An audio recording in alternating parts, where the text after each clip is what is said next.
दोस्तों, आज हम एक बेहद दिलचस्प और चौंकाने वाले मुद्दे पर बात करने जा रहे हैं। दिल्ली में होने वाले विधानसभा चुनाव से पहले कुछ ऐसी घटनाएं सामने आई हैं जो न सिर्फ हैरान करती हैं बल्कि चुनावी प्रक्रिया पर गंभीर सवाल भी खड़े करती हैं। दिल्ली में मुख्य चुनाव आयुक्त आज दोपहर 2 बजे प्रेस कॉन्फ्रेंस कर चुनाव की तारीखों का ऐलान करने वाले हैं, लेकिन उससे पहले एक बड़ी खबर सामने आई है जिसने चुनाव प्रक्रिया को लेकर चर्चाओं का बाजार गर्म कर दिया है। दिल्ली में 2024 के लोकसभा चुनाव के बाद अब विधानसभा चुनाव की तैयारी हो रही है, लेकिन इस दौरान जो आंकड़े सामने आए हैं वो चौंकाने वाले हैं। चुनाव आयोग द्वारा जारी फाइनल लिस्ट के मुताबिक पिछले 6-7 महीनों में दिल्ली में 31,000 से अधिक नए वोटर्स जुड़े हैं। 2020 के विधानसभा चुनाव में दिल्ली में कुल वोटर्स की संख्या थी 1,47,00,000। इसके बाद 2024 के लोकसभा चुनाव तक यह संख्या 1,52,00,000 हो गई और अब विधानसभा चुनाव से ठीक पहले इसमें 31,000 वोटर्स का इजाफा हुआ है।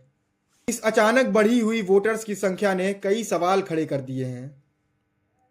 क्या ये नए वोटर्स दिल्ली में हाल ही में शिफ्ट हुए हैं? क्या यह किसी सुनियोजित योजना का हिस्सा है? और सबसे अहम सवाल, जब इतने वोट बढ़ गए तो कटे हुए वोटर्स की संख्या का क्या हुआ? आम आदमी पार्टी ने पिछले कुछ समय में लगातार यह आरोप लगाया है कि दिल्ली में बड़े पैमाने पर वोट काटे जा रहे हैं। पार्टी ने प्रेस कॉन्फ्रेंस के जरिए उन लोगों को भी पेश किया जिनके वोट काटे गए। भारतीय जनता पार्टी के लोगों ने दिल्ली में हमारे पूर्वांचल के भाइयों को बांग्लादेशी कह के, रोहिंग्या कह के, अपमानित करके उनका वोट कटवाने के लिए एप्लीकेशन दिया है। एक एक करके मैं रिकॉर्ड बता रहा हूं। शाहदरा में 11,000 लोगों का वोट कटवाने के लिए एक भारतीय जनता पार्टी के पदाधिकारी ने आवेदन किया। जनकपुरी में 4,874 वोट, तुगलकाबाद में 2,435 वोट, बालम में 9 बीजेपी के कार्यकर्ताओं ने 1,641 वोट कटवाने के लिए आवेदन किया। रजौरी गार्डन में 571 वोट कटाने के लिए आवेदन किया। करावल नगर में 3,260 वोट कटाने के लिए आवेदन किया। मुस्तफाबाद में 534 वोट कटाने के लिए आवेदन किया। आप पूर्वांचल के हमारे भाइयों को, यूपी बिहार के लोगों को बांग्लादेशी कहोगे, रोहिंग्या कहोगे, उनको गाली दोगे, उनका वोट कटवाओगे और सोचोगे कि मैं चुप हो जाऊंगा। सदन में भी आपसे लड़ूंगा और सड़क पे भी आपसे लड़ूंगा।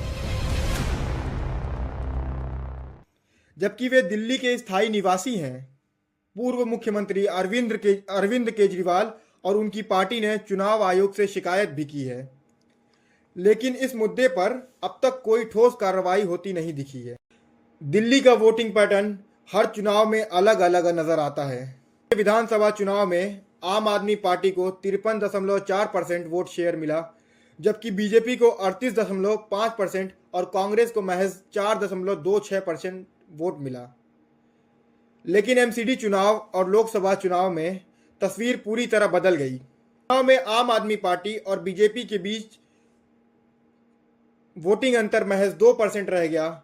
वहीं लोकसभा चुनाव में बीजेपी का वोटिंग प्रतिशत 54.3% तक पहुंच गया, जबकि आम आदमी पार्टी का 24.1% रह गया।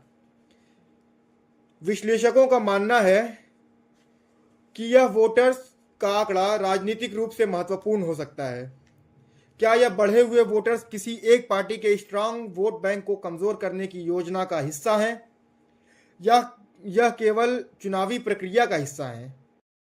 दिल्ली का चुनाव इस बार केवल एक राजनीतिक मुकाबला नहीं बल्कि चुनावी प्रक्रिया और उसमें हो रहे बदलावों का भी परीक्षण होगा। दोस्तों, इस मुद्दे पर आपका क्या मानना है? क्या आपको लगता है कि दिल्ली के चुनाव में किसी तरह की धांधली हो रही है?